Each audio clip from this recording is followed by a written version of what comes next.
What is up, enthusiasts? It is Cedar Flags here, and welcome back to another one of my videos. So today we are going to be talking about my personal favorite part of any roller coaster ever, and that is airtime, also known as negative G's. That stomach-dropping feeling on a roller coaster when you're going down a hill, that is airtime, and there are many different kinds of it. Whether it be low to the ground ejector airtime, or high above the ground floater airtime, or anything in between, I am a huge fan of this feeling. And back in January, I celebrated this fact by making a video called The Most Underrated Airtime Moments I Have Ever Experienced. And when I made that video, I knew that I was going to make a part 2 eventually. And now it is August of the same year, so I felt that we should do a follow-up to that former video. I have a list of 8 brand new airtime moments to talk about in this video, and basically to qualify for this video, you have to be a really good airtime moment, but you also have to be very unexpected, underrated, and not known about too well. These are all ones that I have written, so if you have an airtime moment in your mind that did not make the list, well, keep in mind I may have not written it yet. Anyways, let's get into the video. This is Cedar Flags, and today, I'm going to talk about 8 more underrated airtime moments that I have experienced.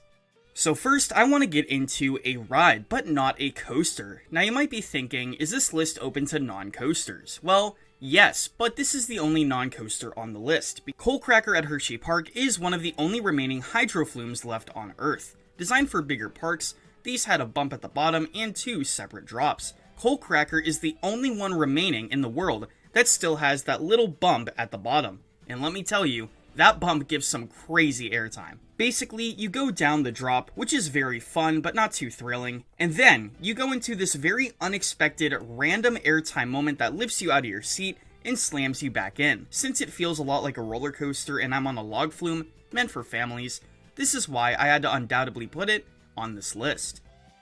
Next, we gotta go to Mako at SeaWorld Orlando. Now, Mako is a very well talked about coaster, and some of the floater moments on the ride are some of the most talked about airtime moments on any coaster ever, especially those camelbacks. But today, I'm not going to be focusing on those. After the mid-course brake run, there is a small airtime moment, and then there are 2 dives. If you sit on the left seat, well, let's just say that first dive is going to fly you out of your seat.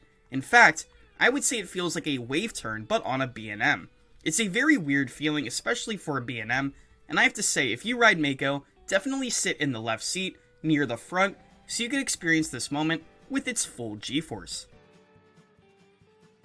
Next we go to the Midwest. We are going to be talking about Mamba at Worlds of Fun. This Morgan Hyper is one of the only Cedar Fair Morgan Hypers, but it is my favorite out of the 3. We are going to be talking about the first floater hill. Now, this is right after the first drop. You go into this absolutely massive camelback, and I have to say, this has got to be one of the most intense, crazy floater moments of all time. And if you're sitting in the back row, you are going to be flying out of your seat for at least 4 seconds. This moment with the long trains and the unique profiling makes this one of the greatest moments at Worlds of Fun. But we are not finished with Worlds of Fun. That is right, up next we are going to be talking about Timberwolf. This is the Din wooden coaster that was recently remodeled by GCI and had a helix that turned into a small overbank turn. So, like I said, we're not going too far. I first rode this in 2023 after the remodelation, but there was a moment that I saw and that I experienced that I was not expecting whatsoever. This was halfway through the ride after that aforementioned overbank turn, where it goes into this transition and then leads into this wild airtime moment. Now, this isn't floater, this is full-on ejector, and this might even be one of the strongest airtime moments in the park. This may be in the top 5 strongest moments on any traditional wooden coaster I've ever experienced. Going from one Midwestern wooden coaster to another, let's go to Cornball Express at Indiana Beach in Indiana. This has got to be one of my favorite parks, period. I love the vibe of this park. Right on a lake, you have many coasters to choose from the intimidating Steel Hog to the aforementioned Cornball Express. We are going to be talking about the first drop.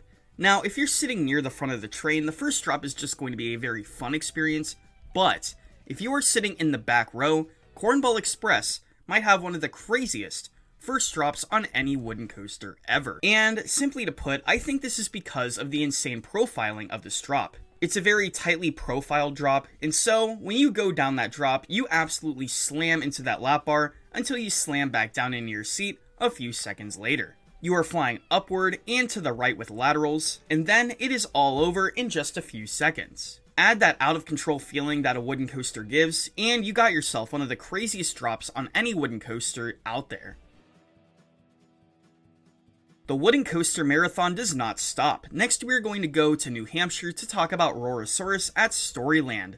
Now Storyland is a family park, but in 2014 they decided to expand their horizons and add a family thrill. And to say the least, its finale is very crazy for a family coaster. The entire ride is nuts, but the finale is really where it kicks it into 5th gear. There are 4 back-to-back ejector airtime moments.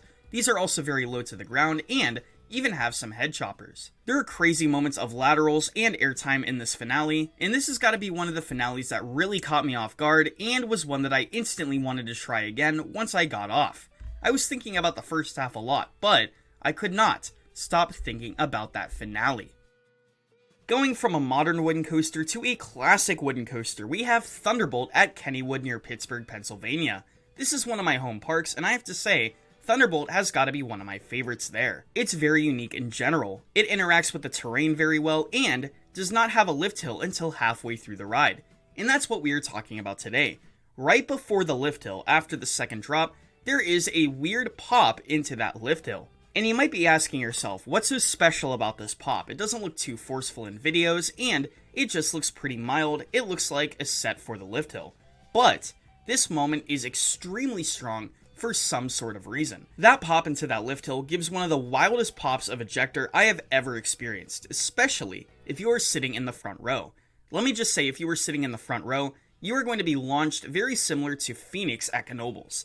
This ride's forces are incredible, and fortunately the ride does not stop with that moment. The rest of the ride has some crazy laterals and floater airtime where that came from. Finally, we are going to go to another coaster that I consider underrated in general. We are going to end it off with a steel coaster at Silver Dollar City in Powder Keg. I love Powder Keg. A lot of people do, but I have it near my top 20. It is really one of my favorite coasters of all time. So why do I love it? Its setting, its theming, and of course, its airtime. So yes, not a lot of people talk about the airtime on this ride, but truly, I love it. The ride starts off with a switch track into an air compressed launch, which is incredible in its own right, but it leads into this massive camelback hill that starts off the ride. And let me say, this hill, especially sitting near the back, gives some of the craziest floater out there. It is a truly euphoric feeling, and on top of that, keep in mind you are on top of a mountain when you are riding this, and so you are overlooking the Ozark landscapes. You can see thousands of feet ahead of you, and it truly is a magical experience. Anyways, what did you think about this selection? Have you ridden any of these 8 roller coasters, and do you agree with me with any of these picks? Let me know in the comments below, and click the link in my description for some merch and some other accounts. Anyways, until next time, this is Cedar Flags, and I'll see you all later.